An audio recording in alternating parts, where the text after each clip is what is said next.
one of the most common head and neck cancers. Out of all the head and neck cancers, 70% will go to oral cancers. This is so important because if you can really understand the process of it, if you can detect it early, you can actually entirely eliminate it. Okay?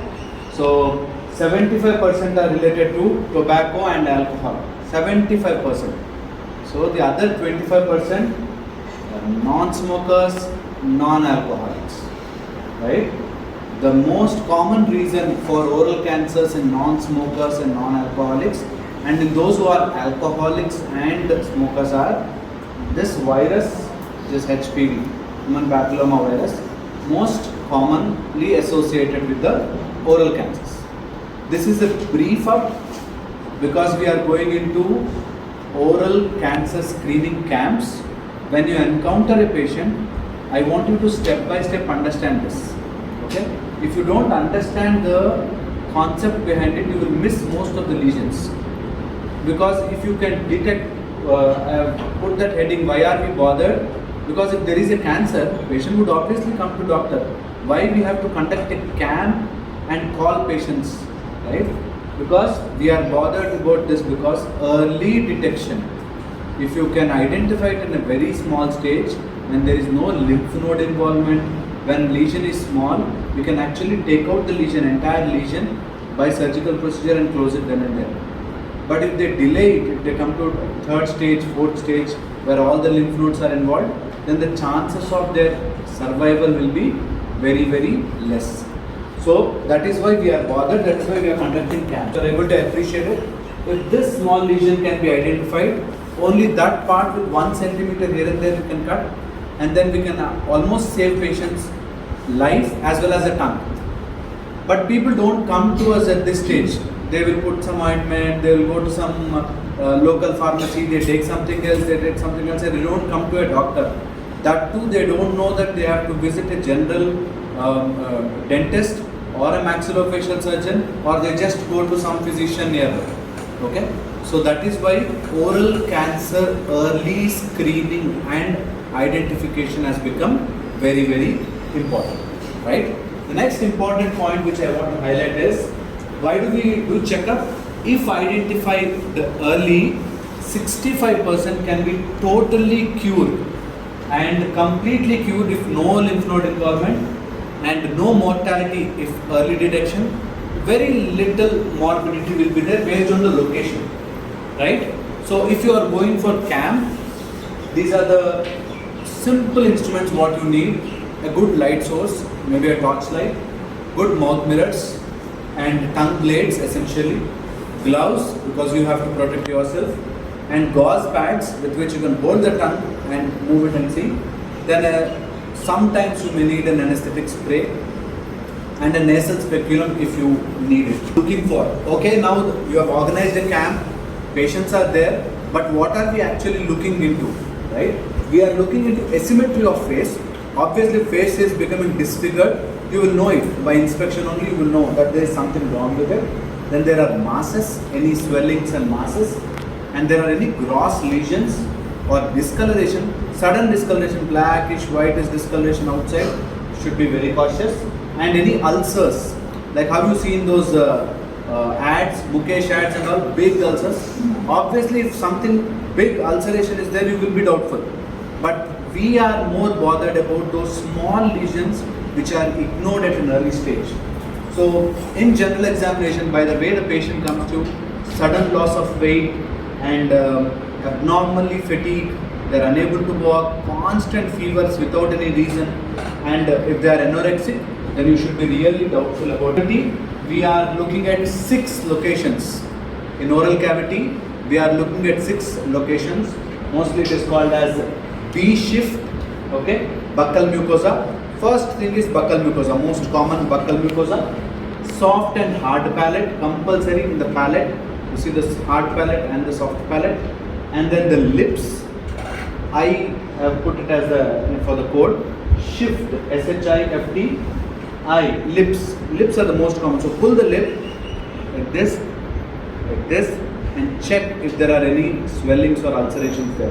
Very, very important, long-standing ulcers, you should be very, very cautious and inform the patient. And the floor of the mouth, suppose if you lift the tongue, the entire horseshoe shape is the floor of the mouth.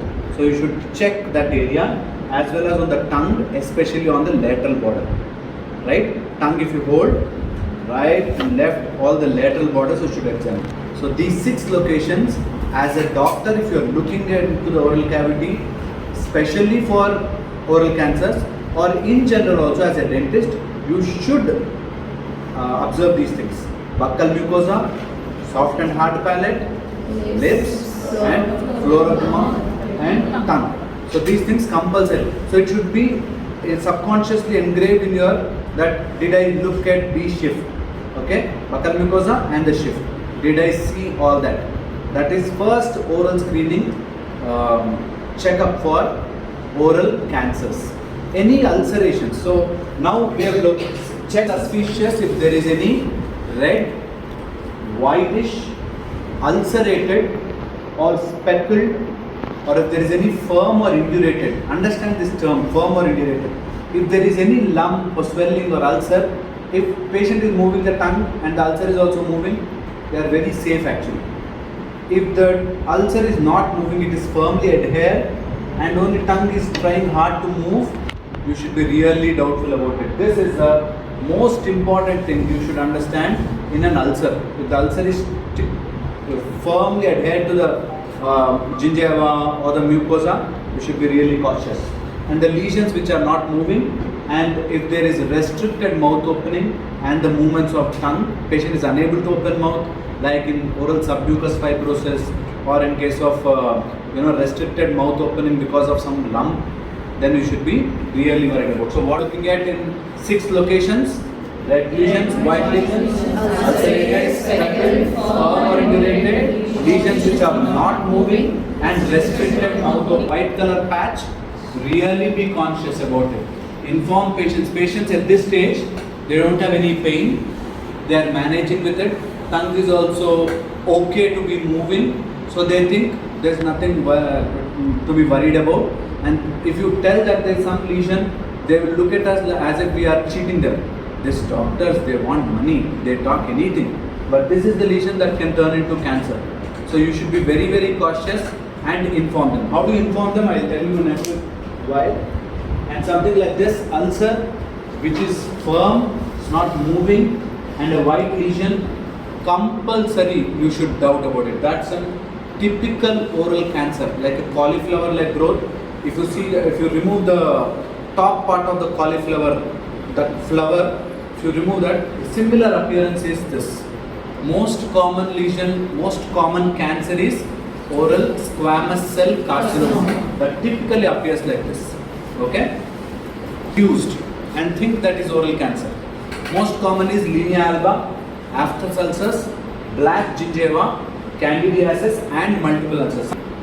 Don't worry, that's natural. Okay?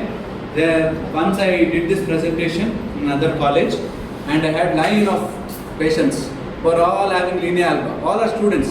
So I have white line, I have white line. So don't worry, that's linea alba. It's a natural line which is formed. Okay? So don't worry about, and don't worry about this black gingiva. It's very common in Indian population. Okay?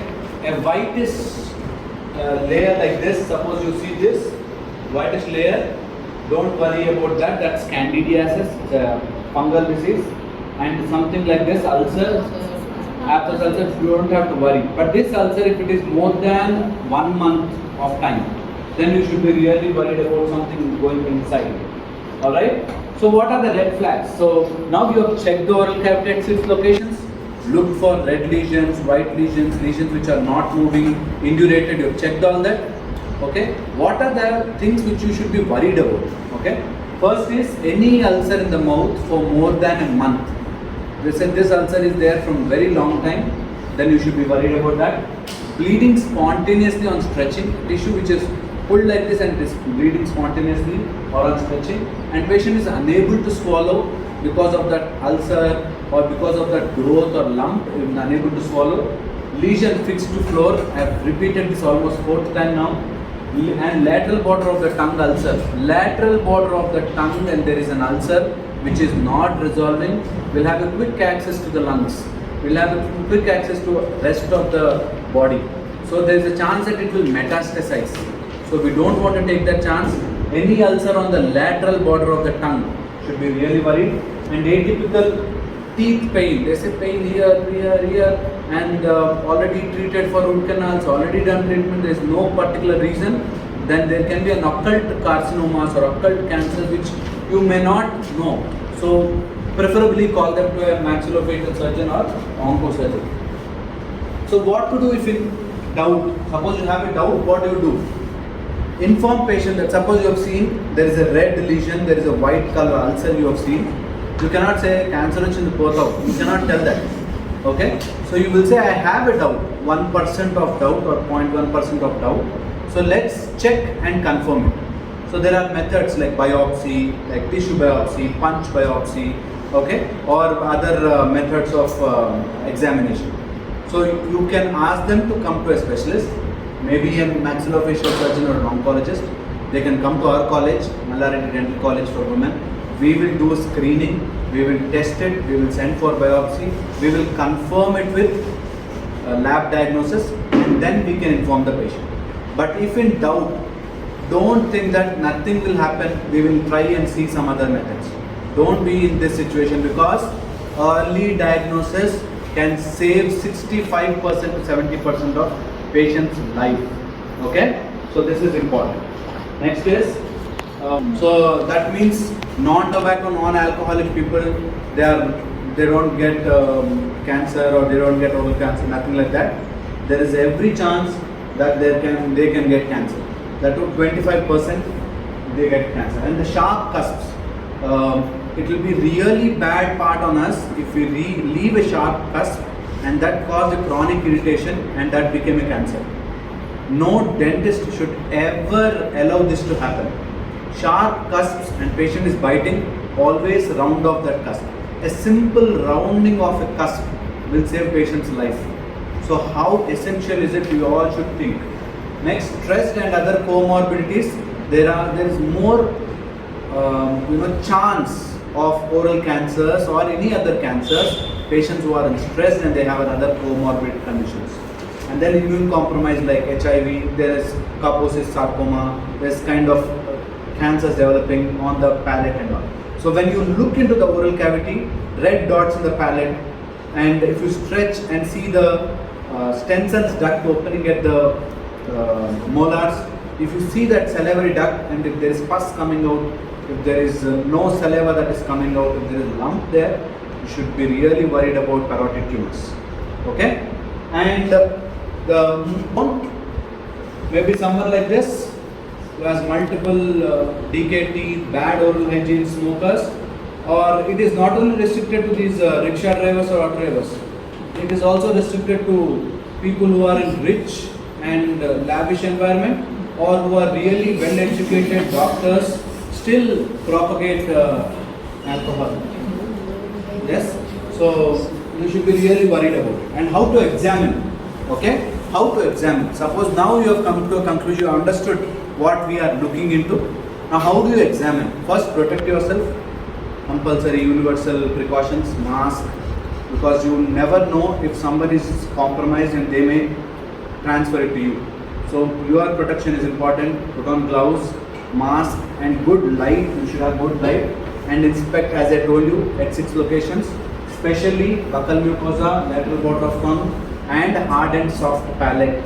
Okay, red and white lesions, ulcers, indurated, firmly adhered. Be very cautious. Neck nodes palpation, compulsory neck node palpation. Start with the jawline. Suppose you are checking the lymph nodes on this side, turn the head onto that side, loosen the muscles and touch. If they are not tender lymph nodes, chance that they will be more infectious, some kind of viral infection and all. And if it is firmly adhered and they are tender, you should be really bothered. Other than that, any lymph node enlargement should be thoroughly investigated. Okay. Next is bimanual palpation. In the floor of the mouth, you cannot palpate with one finger. So you will put finger from inside and from the neck. You will palpate it. This is how you do it. From inside, obviously you will wear gloves. Put finger below the tongue, and from below you have to push the floor of the mouth and see if there is any lump or any growth there. Okay, so this is a small thing which I want you to remember this and inform everyone around your locality. Suppose you want to check whether they have any long-standing ulcers or lesions. Okay, first what they can do is they stand in front of a mirror, good illuminated where there is light properly falling onto their face. Okay, feel lumps on the jawline. If there is any lump here, they should be able to feel it. First step. Okay, and see obviously if there is any deviation or any sudden swellings. In the mouth, you can look for lumps or ulcers or white patches. This is the terminology you use for a normal layman. If you say swelling, if you say there is any asymmetric facial, they will not be able to understand it. Okay, facial dystrophy and all. So you should say lump, white patch, red patch, something like that. Okay, ulcers. Okay, in our local language also you can use kurkulunaya, gaddalochaya. These are the terminology for a layman. Okay, especially bottom of the lip, upper lip. Compulsory you have to examine. Next is cheeks. Ask them to open their lip, see in the mirror, and it should be pinkish, reddish pink, non-tender, nice smoothened surface. If there is any whitish or reddish patch which is tender or which is non-tender but different, appearing differently, they should immediately visit a dentist or a maxillofacial surgeon first. Top of the root and back of the throat compulsory, under surface and lateral surface of the tongue, and sensation on the lips. There is a classic feature that if there is any cancer, ameloblastoma or OKC or some kind of tumor on the lip and the buccal mucosa, typically they will lose the sensation of the lip. If they lose sensation of the lip, early detection is very, very important. Understand this. And if in doubt, if they observe it in the mirror and they have any doubt, they have to immediately visit a dentist. At the same time, there are some ulcers which will come and go. That's most common response of the body. So any ulcer which is less than 10 days, 12 days and is resolving on its own can be Aphthous ulcer. But if it is bothering them, they have to come and visit a dentist. Right? Next is, so what is the take home message to health screening camp? Okay, first is red and white lesions. Inform. It can be an erythroplakia, leukoplakia. It can be OSMF in the starting stage. Okay, any induration, be very, very careful. Long standing ulcers, very careful. And habits, ask them to stop immediately. Okay, so if you know there is something doubtful, break the bad news in a proper way. Do not threaten them that cancer occasionally, be careful and all. Always use that word very, very, very, very later stage where you are confirmed with the lab diagnosis. Okay? Do not threaten them. Just inform and be considerate. Ask them to come, give your contact. You know, there are patients who know they have something, but they are doubtful where they have to go. They don't know whom to approach, and they'll go to some local, RLPs or some other physician, some other non-practitioners. They go, there's nothing, don't worry and all. They prolong it, and once lymph node catches it up, it will spread to the entire body. So early diagnosis is the key. That is why we are, to save life, we have to detect it early. See for all these signs, look for 6 locations. In the palate, any red dots, black dots, very, very important. And any other lesion, white and red, indurated ulcers, you should refer them here. If possible, give your phone number, get them here, because early diagnosis we can totally cure, and with less morbidity we can save the patient's life. Yes? Is this clear? Yes.